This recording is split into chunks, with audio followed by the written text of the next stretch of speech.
Check 1, 2. I still sound like a robot. Could it be the cables or could it be the cables acá? I don't. I la regaste. Does it sound? Can you hear Check. it? There we go. Can you hear it there? Test. Little bit. No, It I sounds can't. bad still. Test. Ooh, I think it's fixed. You think it's fixed? Mine don't sound fixed, G. Maybe it's your cable. Whoa. Does it sound better though? Oh, it does sound better. Yeah, I'm just gonna hold it like this the whole time. Isn't it funny that the day that we want to talk about technical difficulties is when we're having the most? I fixed. Did it? Yeah, don't move. Okay. Let's do these. All right. So what are we going to talk about today? All right. Very well, very well. All right. So as you guys just witnessed, something went down. I was going to say literally, but technically, we were having some audio difficulties. Funny thing is, we were supposed to do a storyline, like some sort of fake intro, just to kind of like express just scenarios that sometimes happen. Ironically, it actually did happen. We were having actual technical difficulties as we were trying to get set up here. And it was that little piece of metal that for the headphone jack, the what is it called, like a 1/8 quarter inch or something like that, for a headphone jack that it's just not a good, it's not working. So many complex components in a setup like this, not really, but kind of, compared to that one little piece of metal that was causing the technical issues. It's so funny because what we want to talk about today is the fact that many times we have our own plans. We have plans on, whether it be for ministry, plans for goals in our life, plans, daily plans, weekly plans, monthly plans, and they don't always go as planned. We will encounter, difficulties. We'll encounter things that just don't work out the way we were planning them on working out. For example, today, and many times the situation, the thing that is kind of the obstacle or the thing that has kept us or stopped us on our track is something so minimal, so small, and we tend to overlook those things. And so, I mean, we kind of just overlook those things. And so, Yeah. Emma, what do you think is the reason we're overlooking these small little minor things that sometimes stop us on our tracks? So we tend to overthink everything. So we overanalyze or just start looking for a solution, but we search for a solution that is... So we think of the worst possible outcome, so we try to solve that issue, when in reality it's just a tiny solution. Yeah. So like, for example, that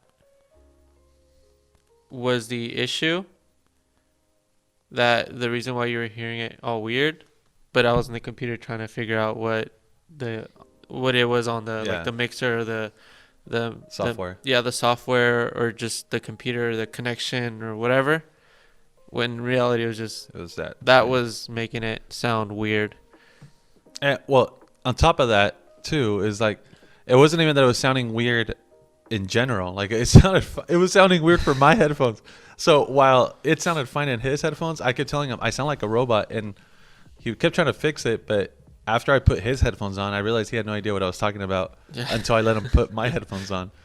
And it's because my headphones are the one going through that little converter jack thing, so I can plug it onto this interface. And it's like, it's kind of one of those things where it's like, I'm the one that sees the problem in the midst of all of this. He didn't really see a problem. He just kind of took my word for it. He's like, he's having a problem.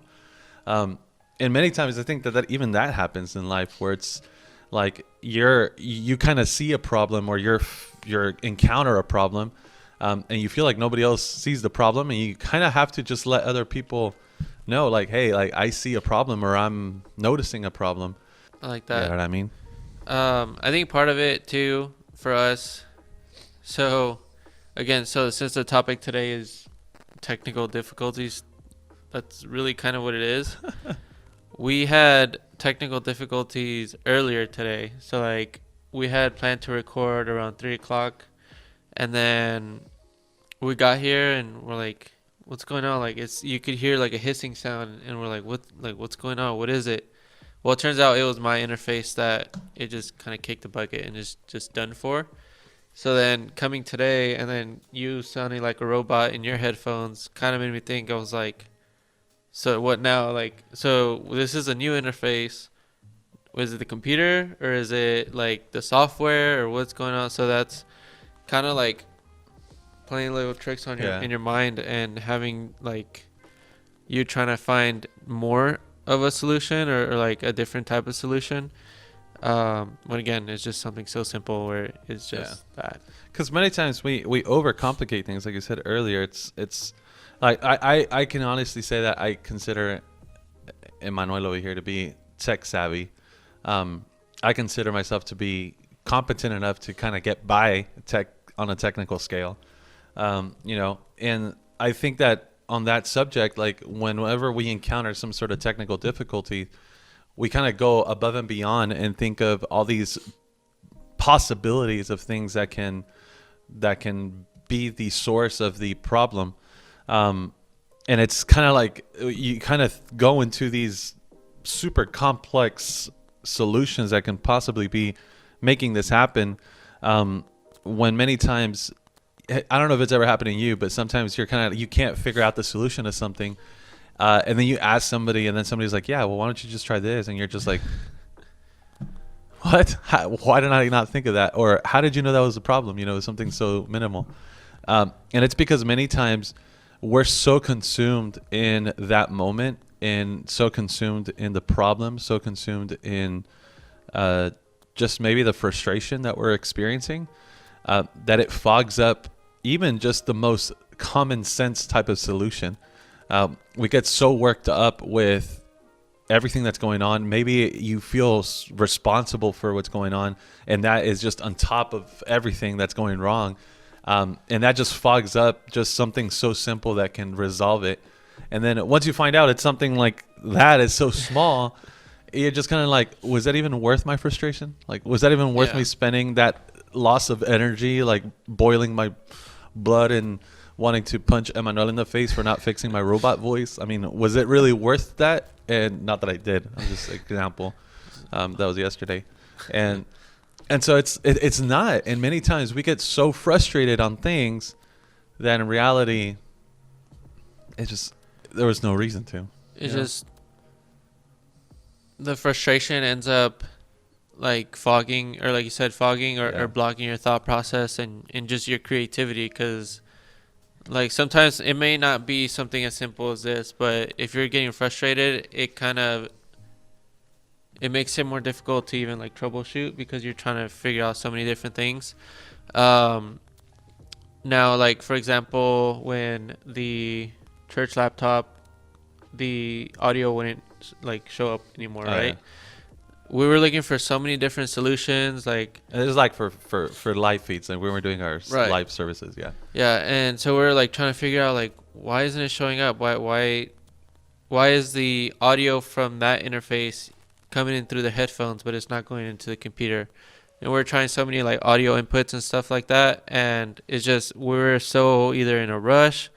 Well, it was a combination of all. It was we're in a rush, we're trying to get frustrated. done before service. Before service, and turns out that the setting that we had to click was all the way at the bottom, but we were so frustrated that we didn't even bother looking all the way down. We didn't bother reading all the way to the bottom and be like, okay, here it is. And it's just, it blocks our creativity. It just our thought process, to where it's so elementary to just read through each of the settings to make sure that you're selecting the correct one. I hate to break it to you, but things are not always going to go as planned. No. No matter how and no matter how much we prepared, no matter how long we've been planning to come on this day at a certain hour, we had all the equipment we needed, we had the notes that we needed, we had the conversations that we needed. I mean, everything was good to go, and yet even then things didn't go as planned. I mean, so much so that like even just overthinking what we needed, make sure that we had everything, like something so minimal, like forgetting, like forgetting the tripod. Oh, So yeah, it's like, exactly, for the camera that yeah. right there. So then, luckily, I had a mini tripod in my bag, and then we managed to make it work. It's just we're planning for. So we plan, and we plan for perfection, but that's kind of where things go wrong, because if you're planning for perfection, of course nothing's perfect, so something's gonna go wrong, and that thing that goes wrong kind of makes it seem like it's such a huge dent in your plan. Yeah, So, like, yeah, make plans, but also kind of like think of ways to either troubleshoot or kind of work around the errors that might come in, throughout the process, and just kind of just move forward, really. yeah, exactly. And it's a good idea to have plans. I mean, we're not saying don't plan because they're gonna fail. All I'm saying is, in your planning, realize that there may be an opportunity for failure to come in. You know what I mean?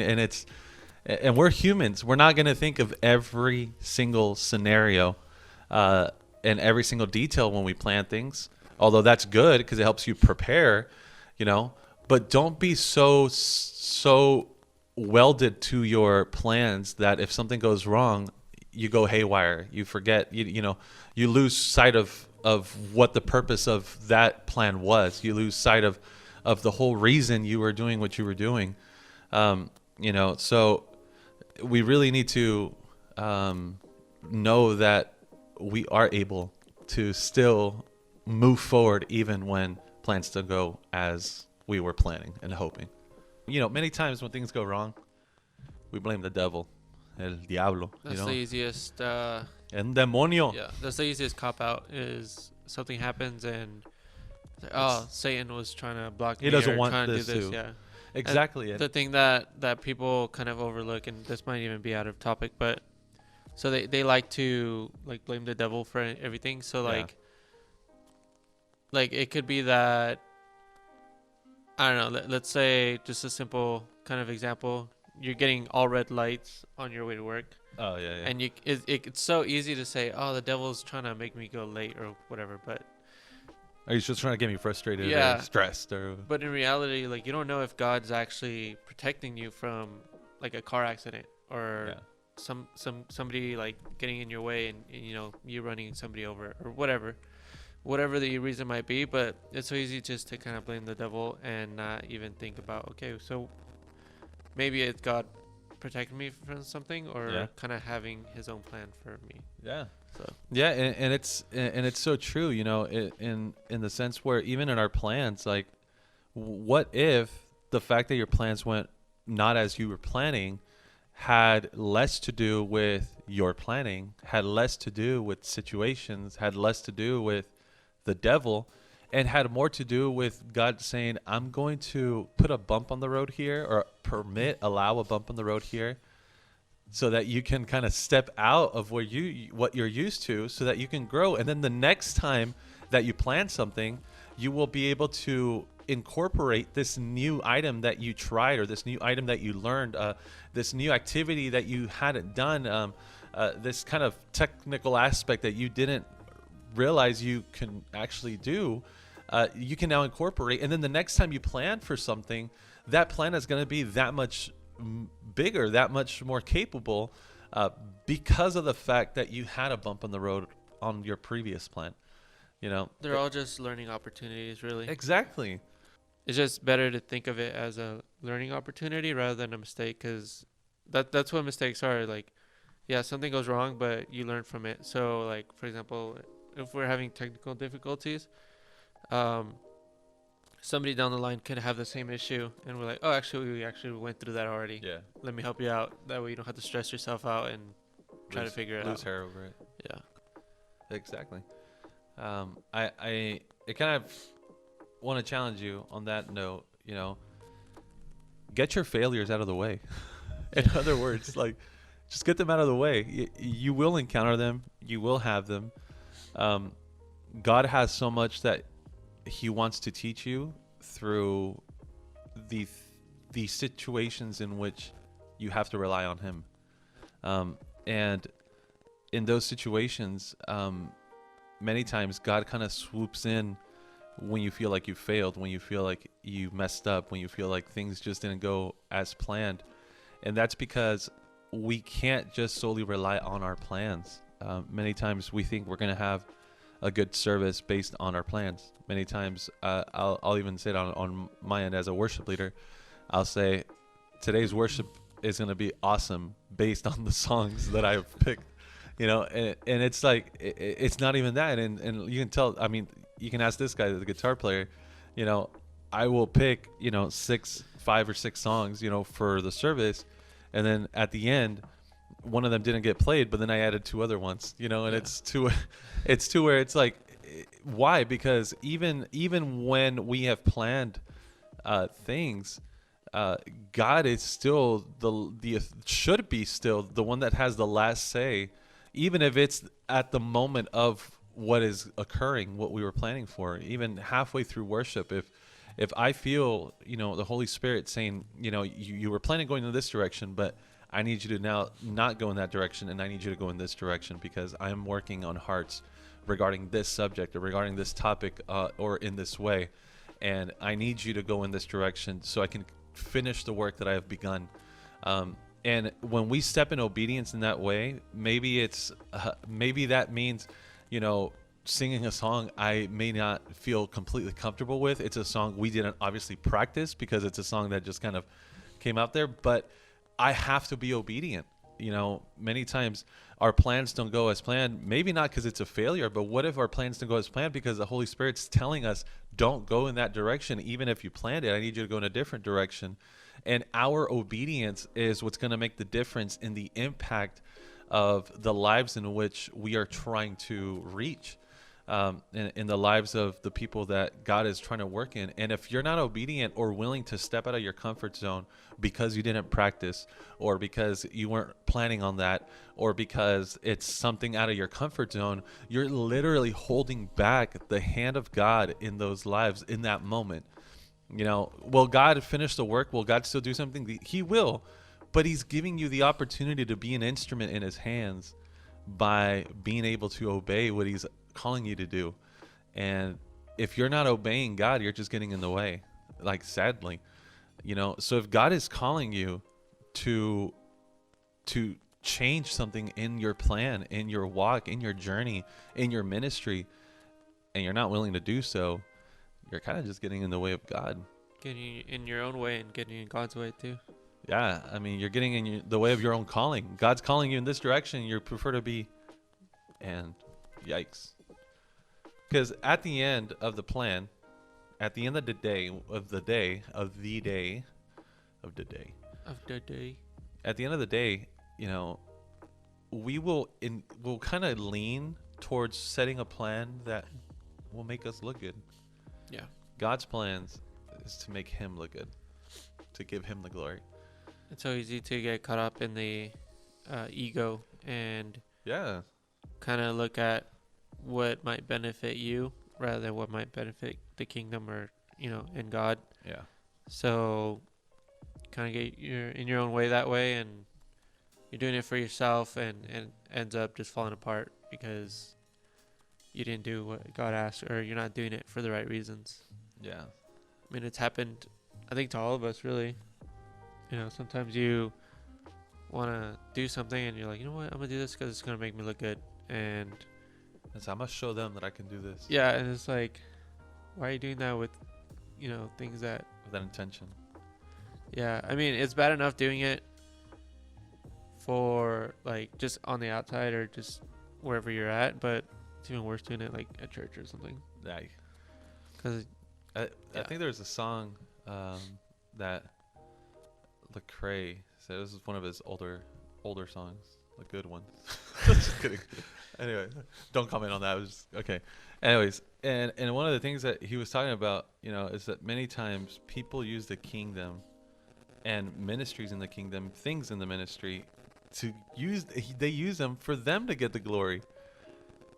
And may I remind you, as Lecrae said in this song from, 2004 or something, that's exactly what caused Lucifer to get kicked out of heaven. Oof. Is that he was using things that belong to God and were for God in order for him to get the glory, which is what got him kicked out of heaven. You know, and it's like, I understand that you sing good. I understand that you play good. I understand that you make some dope pictures and you make some dope videos and that you do some mighty fine recording and that you do some really good openings for that service. I mean, I understand you're really good at doing Bible studies and teaching and all this and that, but when you're like, oh, this is my moment. Like, this is my It's time to shine. this is my solo. This is my, I'm finally gonna go up there. It's like when it's kind of like, when in reality you should kind of, I love the fact when people say, it's just, I know I've done this so much, but I'm still kind of nervous. Good. Yeah. You should be, because you're about to speak or do something on behalf of God, and it's like, you should be kind of nervous, but know that if God is inspired of you, if the Holy Spirit's in you, just trust in him. You have a plan, and you consulted that plan with God, and walk in that plan, and trust in God, and walk with God in that plan, you know. But don't lose sight of the fact that it's for him and his kingdom. It's not for you. You're his instrument, you know. When I talk a lot, bro. Last thing here. When you go to a concert, do you really go to the concert for the piano? Do you really go to the concert for the violin? Do you really go to the concert for that saxophone? No. You go to hear the artist playing the instrument. We are the instruments. People aren't going to come to church to hear you as the instrument. They're coming to hear the musician, which is God. They're coming to watch, hear, feel, experience the musician, not the instrument. Instruments are very important for the musician, but a musician is a musician. And if that instrument isn't willing, they'll find another instrument. You know. Anyways. Oh. Anything else? To the 2 subscribers that we have, thank you for joining. And if you're not a subscriber, why don't you hit that subscribe button and follow us. If you like this video, hit like. If there's any topics that you want us to talk about, comment them. Let us know. Yeah, we love you guys. God bless you. Peace. Okay, now what? Okay.